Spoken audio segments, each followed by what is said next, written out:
Вы приезжаете в Москву не очень часто, и каждый приезд оказывается очень концентрированным. В этот приезд вы практически каждый вечер даете концерт. Каждое утро я, например, включая компьютер, вижу очередное ваше интервью. Как это выглядит изнутри? Как проходит ваш московский обычный день? Я приехал сюда в этот раз из Лондона. Значит, разница во времени с Лондоном, между Лондоном и Москвой 3 часа зимой. Для меня это самый худший джетлаг, который может быть, потому что это и не туда, и не сюда. То есть достаточно времени, чтобы почувствовать его, и вместе с тем недостаточно, чтобы его стряхнуть, как это бывает, когда перелетаешь на очень большие расстояния. И я по ночам плохо сплю. Это вот как бы этим уже многое диктуется. Значит, когда у меня репетиции с утра, они начинаются, допустим, в 10 утра. Соответственно, мне нужно встать, самое-самое позднее, это в 7:30, а лучше в 7. Потому что я занимаюсь йогой, мне нужно привести себя в какой-то боевой вид, прежде чем я выхожу на коллектив. Немножко легче, когда репетиция индивидуальная, например, с певцом или с солистом. Там энергетический уровень не должен быть. Но, тем не менее, у меня уже это вошло в плоть и в кровь. Прежде чем я встречаюсь с миром, мне нужно какое-то время на себя, на свои ритуалы, так сказать, упражнения и так далее. Вы по природе скорее жаворонок или сова? Нет, я сова. Я научил себя вставать рано, и я легко это делаю. Даже когда у меня вечером перед этим большой концерт. Но в таких случаях я просто после концерта вообще ничего не ем. Не хожу с друзьями сидеть и как-то, так сказать, расслабляться, а иду прямо домой, пью чай и пытаюсь себя усыпить, насколько это получается. Но после такого вот концерта, как, например, «Лебединое озеро», даже если ты ничего не делаешь после этого, просто идешь и вот читаешь книжку, все равно раньше 2 часов ночи, 2:30 сна нет, потому что такое количество энергии вырабатывается в человеке во время концерта, что от нее не так-то легко избавиться. Если вот, как мне какой-то знакомый говорил много лет назад, тебе надо после концерта в дискотеку ходить. И часов до 5 утра просто ничего не делать, только танцевать. Тогда у тебя весь твой адреналин выйдет. Но это, извините, тогда в следующий день надо, чтобы выходной был. А когда такой возможности нет.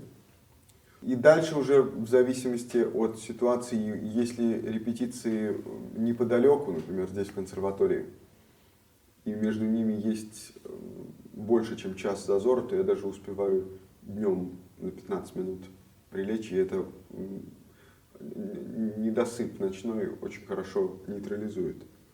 Но если такой возможности нет, день иногда идет прямо, катится до вечера, и если вечером еще концерт, то это, конечно, тяжело, нужно находить какую-то возможность себя перед концертом восстанавливать. Ну, а иногда необходимо просто найти полчаса-час времени для того, чтобы углубиться самому в ту партитуру, которую ты собираешься дирижировать. Ведь процесс выучки, он происходит, конечно же, заранее, но есть необходимость очень часто корректировки событий в зависимости от того зала, где мы играем. Потому что разные залы, разные акустические условия вызывают необходимость различных изменений в партитуре, в основном связанных с нюансировкой. Когда я слышу ваши рассказы о музыке, у меня часто такая радость возникала от того, что вы говорите какие-то истины, которые не очень широко циркулируют в музыкантском сообществе, но которые известны музыковедческому сообществу. И уже потом я узнал, что вы начинали обучаться как музыковед, как теоретик музыки в Мерзляковском училище. Была ли у вас когда-нибудь мысль стать музыковедом? Безусловно, была, хотя я не был никогда до конца уверен, чем я хочу заниматься в музыке, до тех пор, пока у меня не появилось вот этого совершенно испепеляющего желания дирижировать. Меня тогда еще очень увлекал орган. Я занимался органом, помимо фортепиано. И, конечно же, меня очень интересовал анализ музыки. Я испытывал к этому действительно очень большой интерес. Но в какой-то момент вот исполнительское начало, оно все-таки пересилило. И я не то чтобы бросил музыковедческую стезю, а я как-то плавно с нее сошел в сторону дирижирования, которое все равно оказалось окрашенным, ну, может быть, не музыковедческие, но такие музыкологические краски, потому что меня в музыке интересует не только то, как она предстает слушателю, то есть внешний ее вид, но меня очень интересует изнанка музыки, меня очень интересует процесс создания музыки. Тут, наверное, еще сказывается комплекс несостоявшегося композитора. Я никогда не пытался быть композитором, но я произошел из семьи, где композитор был мой дед, и я всегда к этой профессии испытывал какое-то благоговение. Но как все, без исключения, в детстве когда-то писали стихи, в детстве или в юности, также, наверное, любой музыкант хотя бы одно музыкальное предложение, одну страницу музыки или хотя бы пару тактов музыки, конечно же, и я писал, и не одну страницу исписал в свое время, но потом все это выбросил за ненадобностью. Ну, я просто понял, что это не мое. Импровизация скорее это мое, чем записанная музыка. Но все-таки какая-то предрасположенность к композиторской деятельности как таковой у меня осталась. И я всегда старался где-то путем анализа, уже потом позже, когда я больше стал доверять интуиции и интуитивным путем, встать на место композитора, исполняя то или иное сочинение, то есть попытаться увидеть сочинение таким, каким его видел сам автор в процессе создания. Вашим первым педагогом по дирижированию был папа. Как это вообще возможно? Учиться у папы?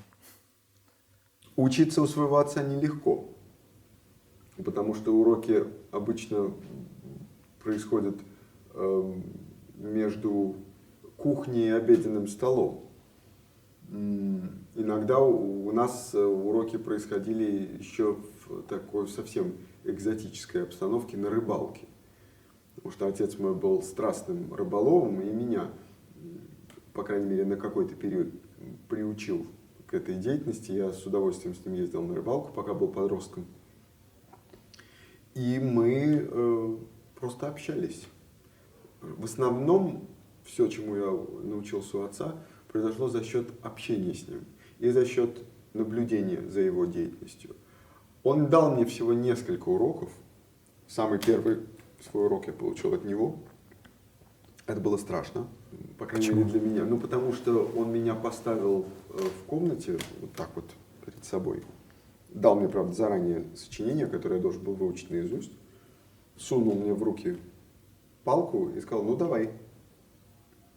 И я должен был дирижировать, что называется, в глухую. То есть не было источника звука. Источник звука только был у меня в голове, внутренний слух. И при этом дирижировал я наизусть. А он сидел с партитурой и следил за тем, как я, значит, делю руками воздух. И время от времени останавливал, говорит: ошибка. Там, пропустил такой-то инструмент. Или показал вступление слишком рано. Вот. Но, тем не менее, какие-то важные технические, необходимые для дирижера познания он мне за эти несколько уроков передал. А все остальное это был уже такой вот, скорее, опыт присутствия. Конечно, я приходил к нему с вопросами, я и до сих пор это иногда делаю. Вообще, в в обучении у своих родственников есть, конечно, определенная опасность. Причем опасность с двух сторон. Опасность со стороны младшего в том, что он слишком или полностью попадает под влияние старшего, потому что авторитет отца у мальчика 15-16 лет в основном обычно безоговорочный. Или же наоборот, или идет, если мальчик попался упрямый, или там в случае с матерью девочка, то возникает полное отрицание. Это тоже ни к чему хорошему не приводит. Но мне кажется, что очень много, конечно, зависит от старшего, как он себя сам позиционирует, он или она. И в этом смысле отец был невероятно корректен, тактичен. И в тот момент, когда я поступил уже учиться в консерваторию, он меня на какое-то время вообще оставил в покое. Только когда у него возникало ощущение, что я как бы теряю нить, он и то очень деликатно, в основном, так сказать, разговорами наставлял меня на путь. Он в детстве, когда я помню, совсем в раннем детстве, он со мной, с моей сестрой пытался заниматься на фортепиано. Но вот это кончалось всегда криками, скандалами, слезами, хлопанием дверьми, и он бросил это. Больше никогда этого не было. Мне кажется, что сейчас вы как-то не подчеркиваете связи со своей семьей. Например, не видно нигде ваших фото вместе с отцом или с Дмитрием. Это потому, что вы не хотите ее подчеркивать, или это просто так, потому что вы заняты? И дело в том, что я очень приватный человек. Я очень приватный человек и очень берегу свою приватную сферу от всех, ну, кроме близких людей. Поэтому у меня не было и не будет своего сайта. Я не состою ни в какой социальной сети, нигде, ни на Западе, ни здесь. Я одно время был в Одноклассниках, в ту пору, когда я еще очень редко ездил в Москву. Это была просто возможность со своими старыми школьными приятелями как-то перебрасываться парой-тройкой слов. Потом, когда я стал регулярно ездить, я оттуда ушел. Как ушел из контакта, а в Фейсбуке я продержался ровно 3 месяца. Меня туда как раз мой брат, по-моему, как-то пригласил. Я попробовал это все и сбежал. Почему? Ну, не смог я. Понимаете, у меня жизнь настолько поглощена и заполнена, я поглощен работой. Мне на свою семью-то, у меня все-таки 2 детей, и дочка уже взрослая, действительно взрослая, 21 год. Не хватает того времени, которое мне хотелось бы ему уделять по-настоящему, не говоря уже о том, чтобы встретиться с друзьями, почитать книгу или пойти посмотреть хороший спектакль или фильм. А социальные сети — это страшные вампиры, для меня, по крайней мере, для коуча, как я, времени, внимания и сил. И я не хочу на это тратить время. Я интернетом стараюсь пользоваться крайне точечно и вот только когда мне это нужно. Хотя, конечно, соблазн очень велик. Просто кликнуть и попасть на нужный тебе сайт со всей информацией. Но я все-таки лучше пойду в библиотеку, перерою энное количество книг, тогда я себя чувствую человеком. А так я чувствую, что я становлюсь какой-то машиной. Попадаю на конвейер, и даже не я-то этой машиной управляю. Я очень люблю водить машину. Вот. А тут у меня ощущение, что тебя везут, ты еще не знаешь куда. Поэтому это все не мое. Ясно. Вот и помимо этого, понимаете, нас, в общем, знают, семью мою знают, отца хорошо знают, брата моего очень хорошо знают здесь, в Москве. Ну, меня тоже неплохо знают. Что людям нужно, они и так знают. А все остальное им знать совершенно не обязательно. И хвастаться семейными фотографиями, ну это, я не знаю, мне кажется, это просто стыдно, неудобно. Я стесняюсь этого.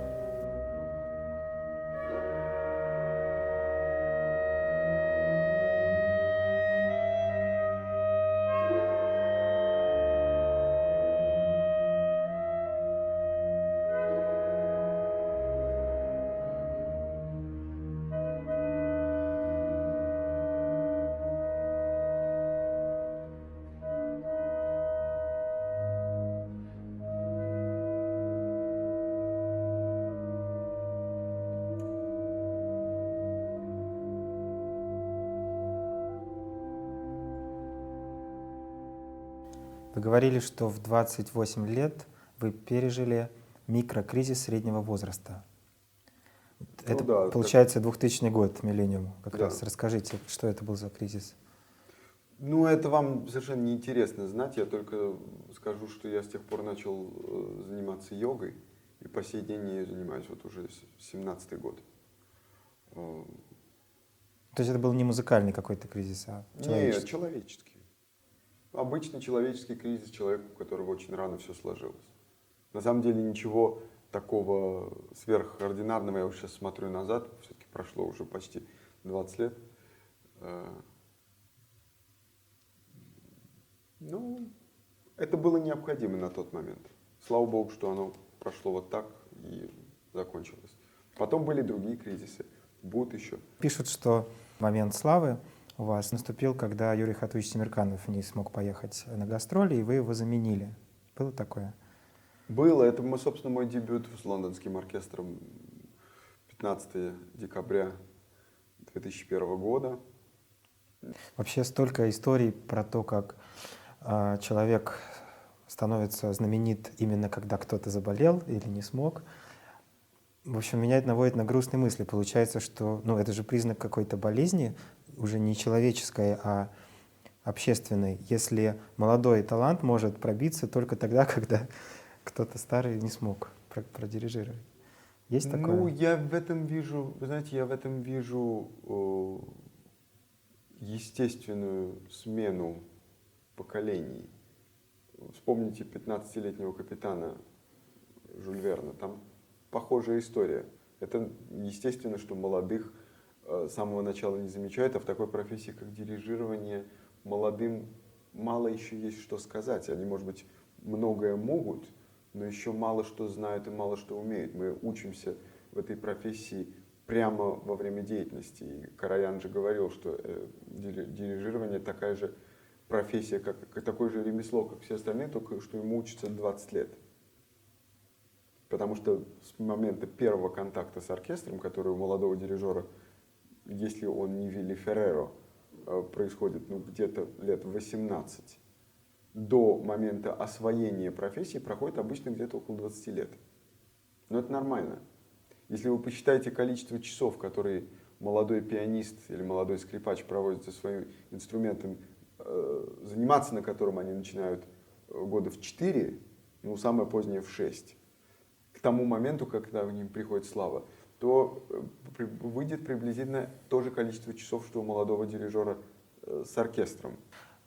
Вы сказали, что примерно в 2002 году у вас появилось желание что-то делать для Родины, когда вы уже были там, за рубежом. Почему возникло это желание и с чего вы тогда начали? Смотрите, желание, оно приходит обычно тогда, когда появляются на это какие-то возможности. До 2002 года у меня физической возможности не было ездить в Россию, потому что у меня была невыясненная ситуация с паспортом. Я уезжал с советским загранпаспортом, там на учет не вставал, я не служил в армии, и у меня не было ни малейшего желания в нее идти, особенно в свете того времени, что тогда происходило в той армии советской. Вот. Поэтому я до 30 лет был только на Западе. Потом у меня появился немецкий паспорт. И меня пригласили. Меня впервые позвал Российский национальный оркестр. Они мне позвонили и спросили, не хочу ли я приехать и продирижировать у них концертом. Я приехал. То, что мне хотелось вернуться в Россию, мне хотелось туда вернуться уже намного раньше. Я и уезжал-то, в общем-то, с мыслью о том, что когда-нибудь я обязательно вернусь. Мне очень хотелось увидеть своих друзей, увидеть старых педагогов, кто еще был жив. И я чувствовал связи с этой страной, они никогда не обрывались. Просто не было ни формального повода, ни реальной возможности приехать. Через пару лет после того, как вы пришли в госоркестр, вы говорили, что в глазах музыкантов стало меньше страха, что он проходит. Сейчас он прошел? Я думаю, что да. Иногда бывают какие-то старые рефлексы, которые в людях просыпаются, но они также гаснут, потому что это ничем не поддерживается. А появились ли какие-то, не знаю, новые проблемы на смену страхам или все благополучно? Понимаете, чем дальше мы продвигаемся в музыке, тем больше возникает проблем. Чем дальше в лес, тем и так далее. Поэтому это нормально.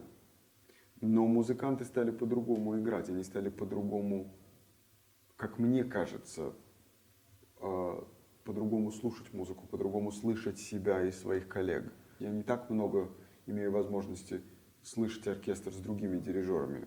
Пару раз я слушал по трансляции, вот видеотрансляции из филармонического зала, как они играли с Василием Петренко. Я с огромным удовольствием и в итоге наслаждением слушал эти концерты и получал удовольствие от музыки и внутренне как-то даже гордился тем, как замечательный коллектив работает с другими дирижерами, что, собственно, и доказывает то, что моя функция в качестве художественного руководителя, а не главного дирижера, она себя оправдывает. Потому что я изначально, когда пришел, я сказал, что я не могу быть главным дирижером по титулу, потому что я не смогу оркестру уделять необходимого времени.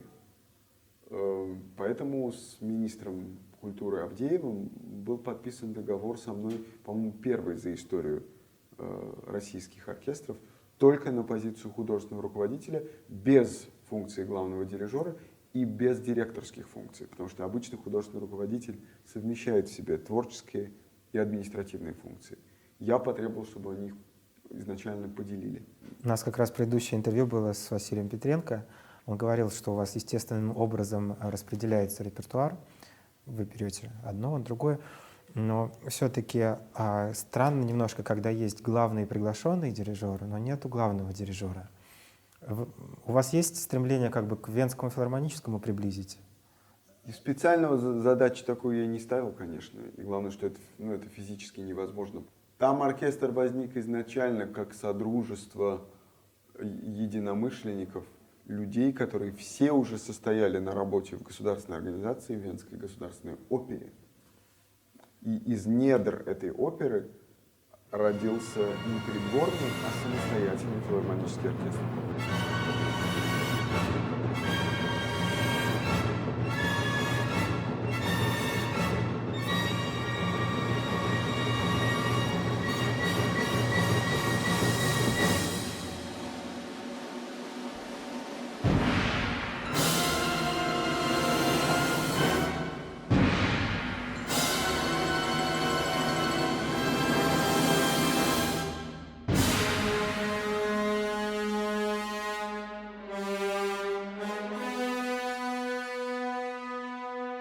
Для многих москвичей, вы это знаете, очень важны ваши выступления перед концертами. Может быть, особенно те, которые были в военном цикле вашем, потому что, к сожалению, они звучали как слова некой совести в обстановке, где это не приветствуется властями. В общем, примерно так, как это звучало в какие-нибудь 60-е годы с той же самой площади у Маяковского. Но при этом, на мой взгляд, вы говорили очень взвешенно, аккуратно и без каких-либо манифестов, без каких-либо открытых, сильных таких слов. Как вы изнутри это воспринимаете? Вы хотите поддерживать людей таким образом? Безусловно. Безусловно. Для того это все и делается. Делалось, и я буду стараться продолжать. Понимаете, я стараюсь говорить тоже тогда, когда в этом есть реальная необходимость. То есть, когда мы играем никому неизвестную музыку, или когда мы играем музыку, которая сложна для восприятия, а мне очень хочется, чтобы эта музыка дошла до людей. Может быть, в случае с 8-й симфонией Шостаковича такой надобности реальной нет, потому что музыка достаточно известная, и потом она уже сейчас говорит сама за себя. по прошествии более 70 лет. Но в том концерте, в том фестивале «Восьмая симфония» Шостаковича несла в себе определенный заряд дополнительного смысла. И она действительно была чем-то вроде манифеста. Я не зря именно ей заканчивал фестиваль, потому что меня интересовало гуманистическое послание Шостаковича грядущим поколениям и его мудрый и при этом очень трезвый взгляд на окружающую его действительность, как мне кажется, замечательный, хоть и горький урок всем нам. Потому что наше время опять начинает страдать сознательно и несознательно забывчивостью. Можно это назвать жестче, склерозом или болезнью Альцгеймера. Но это такая, мне кажется, это даже хуже. Это сознательно выбранная в качестве модели поведения забывчивость. Ах, все равно, что там было 70 лет назад, это, или 50 лет назад, или 20 лет назад. Это было давно, и давайте будем общаться с нынешней реальностью. Проблема в том, что история имеет нехорошее свойство повторяться. И я сейчас такую опасность вижу. Причем не только у нас здесь, в России, а всюду. И холодная война опять вспыхнула ледяным пламенем. И не дай бог ей когда-нибудь перейти из стадии холодной в горячую. Опасность такая была и есть. Поэтому музыка, на самом деле, музыка ничего не может изменить. Вообще искусство ничего не может изменить. Может только предупреждать. Ну и желательно, конечно, просто личным примером своего собственного поведения, как артиста, как человека, который виден, который на виду, соответствовать. Но пользоваться данной мне сценой для политических манифестов я тоже не хочу, лишь бы ради ажиотажа. Это, мне кажется, недостойно. Если есть повод, значит, можно по этому поводу и нужно по этому поводу высказаться. Но когда вы говорите, что это важно людям, я думаю, что одной из главных задач, которые я перед собой ставил, это способность людей самостоятельно мыслить.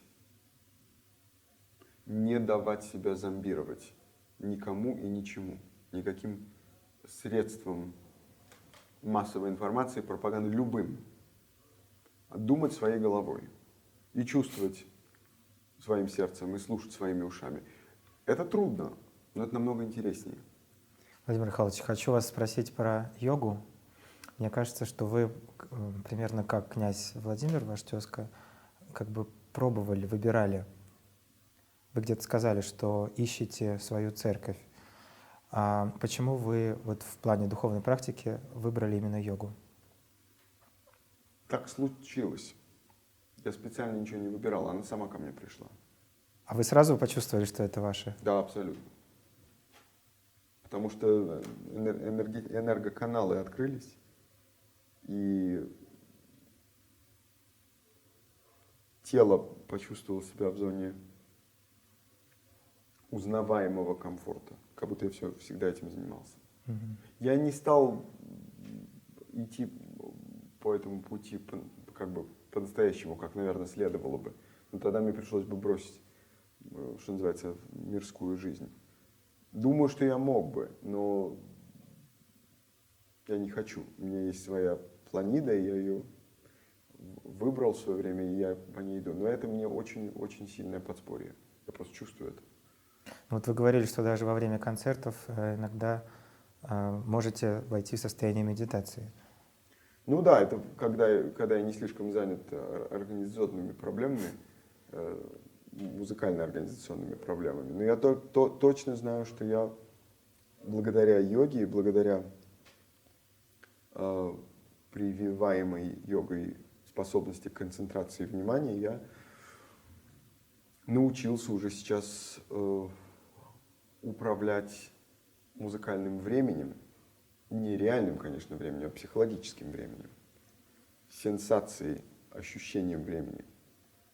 Не только у себя, но и у музыкантов и у слушателей. То есть какие-то вещи я могу сейчас проделывать в музыке, которым в консерватории меня не учили. То есть вы можете, грубо говоря, растягивать время или ускорять музыкальное? Да, при удачном стечении обстоятельств. А вы можете хоть немножечко приоткрыть, как это технологически возможно? Основное, чему учит йога, это концентрация внимания.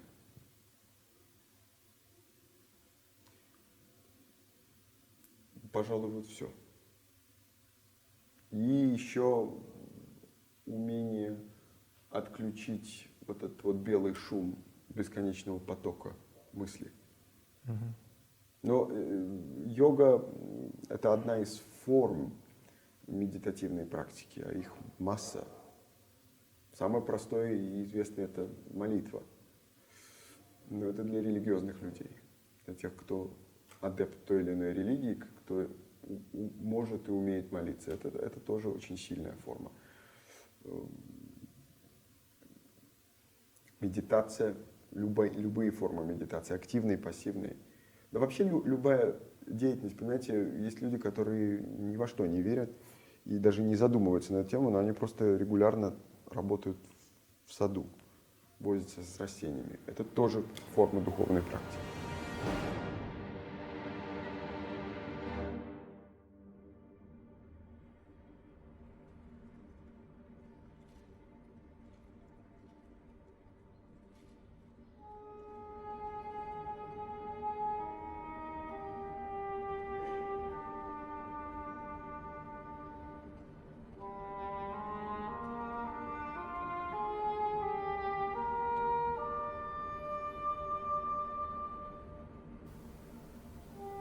Вот в английском интервью прошлого года, где вы рассказывали про йогу, вы сказали, что иногда выход из этого состояния после концерта или во время оказывается травматичным. Почему, условно говоря, духовное просветление оказывается связано с травмами? Тут все связано с материалом, с которым мы работаем. Вот от такого сочинения, как «Ариадна на Наксисе», никакой душевной травмы получить невозможно, потому что оно крайне благополучно. А вот от такого сочинения, как «Лебединое озеро», можно очень серьезную травму получить, потому что ты входишь в контакт с определенной энергией. А эта энергия направлена на саморазрушение. Автором она так заведена. Автором музыки, когда ты эту энергию начинаешь притворять в жизнь, то есть превращать ее в звук, а звук в эмоцию, там могут быть травмы. Я от «Лебединого озера» до сих пор не отошел еще. Хотя это все-таки многократно пройденная тропинка, ну уже хотя бы в качестве слушателя, может быть не в качестве исполнителя, но в качестве рецептора с 6 лет я с этим произведением сталкивался. Но, конечно, когда ты начинаешь управлять сам этим процессом, да еще и вот в таком масштабе, это же не сокращенные партитуры и не переставленные местами партитуры. Я сегодня утром об этом думал, кстати, что то, что мы именуем вариации «Черного лебедя», ПДД «Принца» и «Адилии», это же все происходит у Чайковского в первом акте. Да. И оно сознательно там лишено какого бы то ни было эмоционального содержания. Что, наверное, и позволило Петипа в свое время эту музыку безболезненно вытащить и переставить в третий акт, потому что она достаточно поверхностная. Но там она приобретает такое супер мелодраматическое действие. Мне кажется, что в том виде, в каком он у Чайковского, страшнее. Потому что Чайковский вот этой чередой карнавальных демонических танцев и бесконечного этого очень поверхностного, но веселого вальса, свадебного вальса принца, он публику расслабляет, он не дает ей возможность подготовиться к обнажению правды, когда оно происходит в конце акта. И тогда по тебе это ударяет как 12 тысяч вольт. Потому что парад злых сил, он в классических постановках обычно начинается либо с испанского, либо с Чардаша. А у Чайковского начинается с огромного падесиса. А там внутри него 5 вариаций и кода, интрада. И ты успеваешь забыть о том, что это злые силы. А потом выясняется, что это все это был как великий бал у сатаны. Чайковский занимался саморазрушением в своей музыке?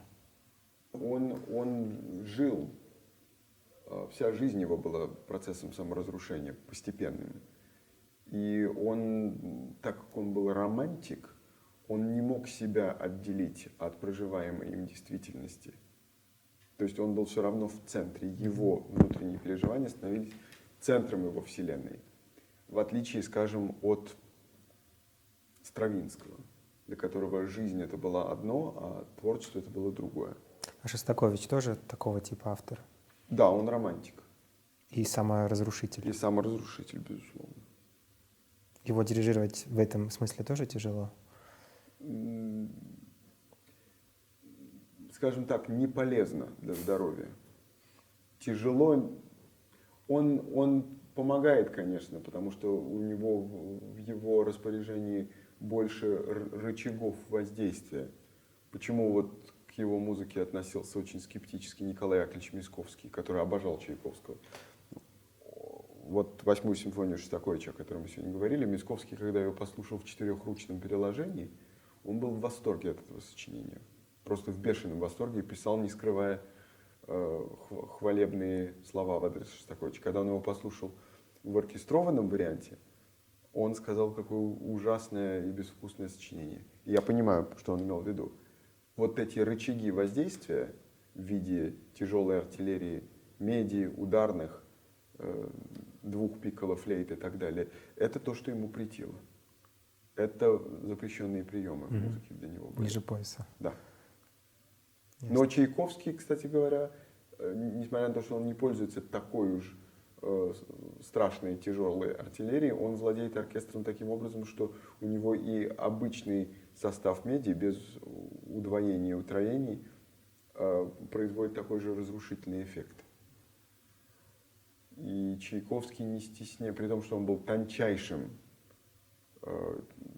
музыкантом и тончайше чувствующим человеком, он не стесняется в своей музыке главного запрещенного приема, он не стесняется в ней низменности и банальности. Там, где она ему нужна, как драматургу. Аналогично тому, как не стесняется банальности в своих произведениях Шекспир. Также банальности не стесняется Верди и Малер. Вот это для меня все творцы шекспировского образца, и Чайковский к ним, безусловно, относится. То есть возвышенное и низменное сталкивается на одном квадратном сантиметре партитуры. Вот по поводу ударов ниже пояса, вы говорили, что в современной массовой музыке идет воздействие на нижние чакры, которые связаны с голодом, с сексом и с телесными потребностями. В классической высокой музыке разве нет воздействия на эти Конечно, чакры? есть. Смотрите, вся «Весна священная» про это. «Весна священная», на мой взгляд, глубоко бездуховное сочинение. Но это я сейчас говорю без знака минус. Там духовности никакой нет. Там есть исключительно земные инстинкты, там все базовая чакра. 1-я, 2-я. Все, ничего другого там нет. Но это придумано таким блестящим умом, и это настолько здорово сделано, что что хотя мне глубоко противен сюжет этого балета, ну, с моральной точки зрения, сидят группа старых мужиков с бородами и смотрят, как молодая девушка будет себя затанцовывать до смерти. Я, честно говоря, не испытываю большого кайфа от такого сюжета. Он мне противен. Но тут гениальный ход новатора в искусстве, который, шокируя, разрушает какие-то представления о том, что можно и нельзя, и совершает прорыв в новую сферу. Но сам Стравинский никогда в жизни больше к подобного рода сюжетам не возвращался. Это был необходимый такой вот шокотерапия. То есть с духовной точки зрения «Весна священная» равна какому-нибудь сатанинскому року? Да, но это просто намного лучше музыка. Раз в 100. Вот смотрите, многие люди, причем отнюдь не костные, предъявляют серьезнейшие претензии к любимому, глубоко почитаемому миллионами людей роману Булгакова «Мастер и Маргарита». И вот как, если отстраниться от моей тоже юношеской, не прошедшей любви к этому роману, я понимаю, о чем эти люди говорят. Это тоже как бы удар ниже пояса. Да еще и в свете тогда бесчинствующего сталинизма поклонение силе дьявола – это очень сомнительная теория. Но я-то вижу как раз в этом то, что Булгаков к дьяволу тянулся как раз как от панацеи против тех бесчинств, которые творились. Я не думаю, что под Воландом подразумевался сам вождь. Но это, понимаете, пусть об этом литературоведы спорят. Но я просто к чему говорю, что может быть замечательное, выдающееся сочинение, которое вызывает неоднозначную реакцию. Вот таким сочинением является для меня «Весна священная», которую я глубоко почитаю и очень люблю как музыкант, но в основном она у меня вызывает такую странную реакцию. Кстати, когда я играл «Весну священную», одним из критических пунктов против моей интерпретации, в Лондоне, по крайней мере, стало то, что меня обвинили как раз в излишней сдержанности, в излишней объективности, что я не подчеркивал очевидного, я не подчеркивал первую и вторую чакру, а я, наоборот, подчеркнул изысканность интеллектуальной конструкции, собственно, конструкции, архитектуры этой музыки.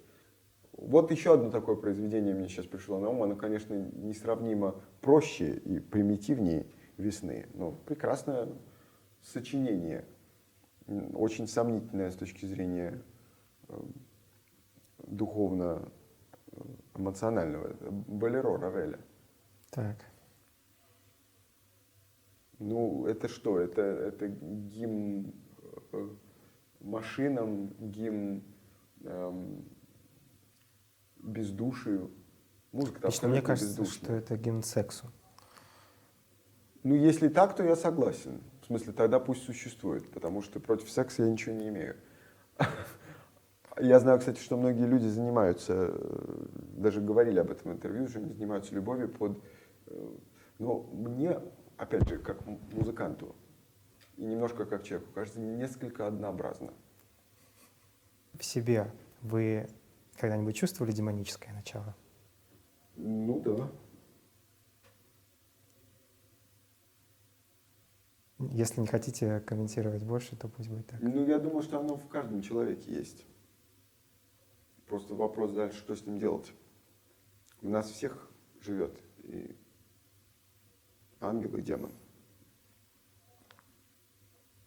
Надо с ним бороться или использовать его во благо, как Воланд?